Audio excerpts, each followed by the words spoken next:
दोस्तों, चालू करते हैं बाल विकास के व्यवहार का सिद्धांत। वस्तुनिष्ठ प्रश्न देखें हम, इसमें पहले से ही निशान लगे हुए हैं। बाल विकास बालक के व्यवहार का क्या है? वैज्ञानिक अध्ययन है। बालक का विकास प्रारंभ होता है, सीधी सी बात है, गर्भावस्था से चालू हो जाता है बालक का विकास। आगे हम देखते हैं इन प्रश्न पत्रों में।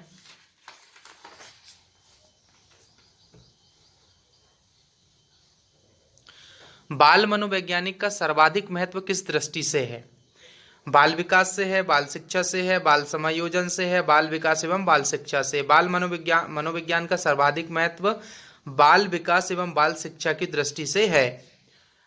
प्रश्न क्रमांक 4 में देखें, बाल मनोवैज्ञानिक वह विज्ञान है जिसमें बालक के जन्म से पूर्व काल से लेकर किशोरावस्था तक का अध्ययन किया जाता है। यह परिभाषा दी है, किसने दी है? रूसो ने दी है, फ्रायड ने दी है, क्रो ने दी है या थॉमसन ने दी है?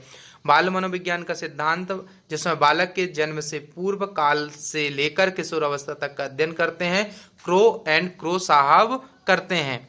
5 वर्ष से 12 वर्ष तक की आयु कहलाती है बाल्यावस्था कहलाती है। शैशवावस्था, भ्रूणावस्था, भ्रूणा जब बच्चा पेट में होता है तो भ्रूण अवस्था में होता है, फिर शैशवावस्था होती है, फिर बाल्यावस्था होती है, फिर किशोरावस्था होती है, फिर अंतिम अवस्था प्रौढ़ावस्था कहलाती है।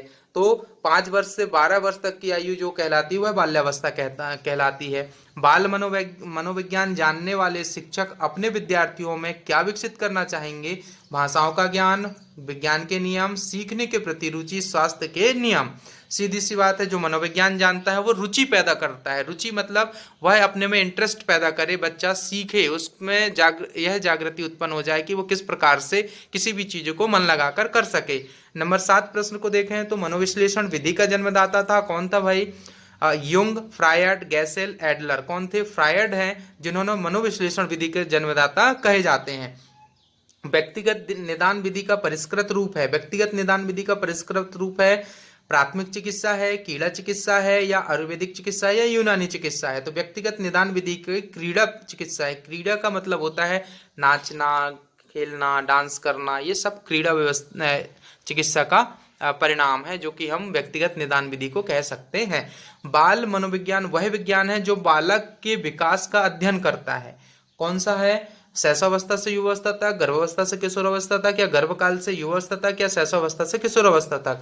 गर्भकाल से युवावस्था तक मनोविज्ञान का वह विज्ञान है जो बालक के विकास का अध्ययन करता है। गर्भावस्था से लेकर युवावस्था तक यह बाल मनोविज्ञान विज्ञान बालक के विकास का अध्ययन करता है।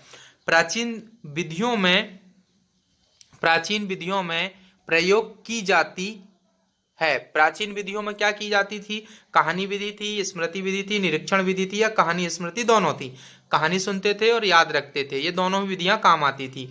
व्यक्तिगत निदान विधि का उपयोग है विशेषतः बुद्धिमान बालकों का अध्ययन में, असामान्य एवं असंतुलित बालकों के अध्ययन में। व्यक्तिगत निदान, व्यक्तिगत आने इंडिविजुअलिटी, इंडिविजुअलिटी का मतलब होता है कि व्यक्ति को पर्सनली हम उसको ट्रीट करें, पर्सनली उसकी देखभाल करें, पर्सनली उसको ज्ञान और विकास के लिए आगे बढ़ाएं, तो वह कहलाता असामान्य। मतलब असामान्य व्यक्ति वह व्यक्ति होता है जो विलक्षण बुद्धि वाला होता है। असंतुलित जो, चाहे वो असंतुलित मानसिक रूप से हो सकता है, शारीरिक रूप से हो सकता है, उसको हम निदान विधि द्वारा ही पढ़ा पाएंगे। ये हमारा अगले देखें हम प्रश्न क्रमांक 12, बाल विकास के संज्ञानात्मक सिद्धांत का प्रवर्तक था कौन था? फ्रायड थे, इरिक्सन थे, मैक्रो थे, या जीन थे? बाल विकास के संज्ञानात्मक जहां पे आ जाए आपको वर्ड संज्ञानात्मक, वो जीन थे, जीन पियाजे, इनका पूरा नाम जीन पियाजे वो थे जो संज्ञानात्मक सिद्धांत कॉग्निटिव थ्योरी को हमको दिया है। प्रखर बुद्धि का बालक कितने समय में चलने लगता है? प्रखर बुद्धि का बालक 12वें महीने में चलना प्रारंभ कर देता है। जन्म के समय लड़के लड़कियों से आकार में कैसे होते हैं? जन्म के समय लड़के लड़कियों से आकार में बड़े होते हैं, लड़कियां छोटी होती है, लेकिन जैसे ही उसका किशोरावस्था में आती है तो लड़कियां बड़ी हो जाती हैं और लड़के थोड़े सामान्य अवस्था से छोटे रह जाते हैं। यह शारीरिक परिवर्तन देखा जाता है। इरिक्सन बाल विकास के सिद्धांत के प्रवर्तक थे। इरिक्सन बाल विकास के किस सिद्धांत के प्रवर्तक थे? किस सिद्धांत के प्रवर्तक थे? संज्ञानात्मक सिद्धांत के तो हमने जाना जीन पियाजे थे। मनोविश्लेषणात्मक सिद्धांत के इरिक्सन जो नामक वैज्ञानिक है वह इस सिद्धांत के प्रवर्तक थे। किशोरावस्था की अवधि होती है, किशोरावस्था की 12 माह से 18 वर्ष तक की होती है।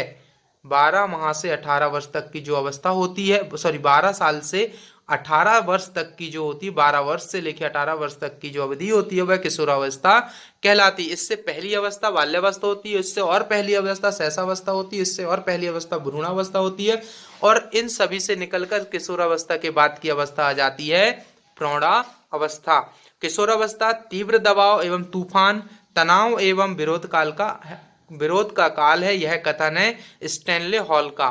स्टैनले हॉल साहब कहते हैं किशोरावस्था वह अवस्था है जो तीव्र दबाव, मानसिक रूप से दबाव रहता है, तूफान मतलब शरीर में तूफान वगैरह नहीं, हमको करियर का, हमको बहुत सारी चीज़ों को ये मन में उठते रहते कि हम आगे क्या करेंगे, आने वाले समय में हमारा साथ क्या होगा, कितने नंबर आएंगे, क्या मैं पास हो पाऊंगा, ये बहुत सारे तनाव एवं विरोध का काल कहा गया है, वो किशोरावस्था को कहा है। किसने कहा है? स्टैनले हॉल ने कहा है। बाल्यावस्था को जीवन का अनोखा काल भी कहा है। बाल्यावस्था को जीवन का अनोखा काल कहा गया है क्योंकि इसमें अनेक परिवर्तन आते हैं। इसमें क्या आते हैं? अनेक परिवर्तन आते हैं। इसमें बालक क्रांतिकारी होते नहीं, इसमें व्यवहारों में भिन्नता देखी जाती नहीं, बालक संवेगों का प्रदर्शन करते ये भी नहीं है।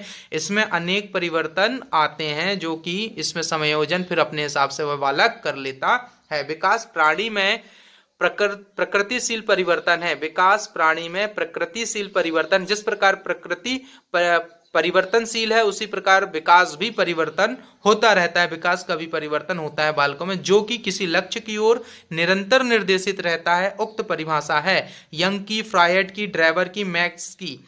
ड्राइवर की जो परिभाषा है, उन्होंने कहा कि विकास प्राणी में प्रकृतिशील परिवर्तन है जो कि किसी लक्ष्य की ओर निरंतर निर्देशित रहता है। वह अपने एक लक्ष्य को पाने के लिए निर्देशित रहता है। निर्देशित मतलब डायरेक्ट रहता है कि मेरे को ये प्राप्त करना, मेरे को ये हासिल करना है।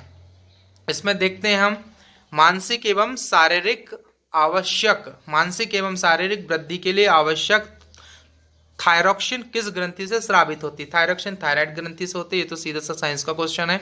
विकास को प्रभावित करने में वंशानुक्रम से संबंधित कारक है। विकास को प्रभावित करने में वंशानुक्रम से संबंधित कारक है। मूल प्रवृत्तियां, पिछले सबसे पहले दूसरे अंक में हमने पढ़ा, मूल प्रवृत्तियां हैं, संवेग है, स्नायु मंडल है, ये सभी विकास को प्रभावित करने वाले कारक हैं। विकास को प्रभावित करने वाले कारकों की वजह से परिवर्तन आता है। क्या क्या परिवर्तन आएगा? शरीर में स्वरूप में परिवर्तन आएगा, दिशा में परिवर्तन आएगा, गति में परिवर्तन आएगा।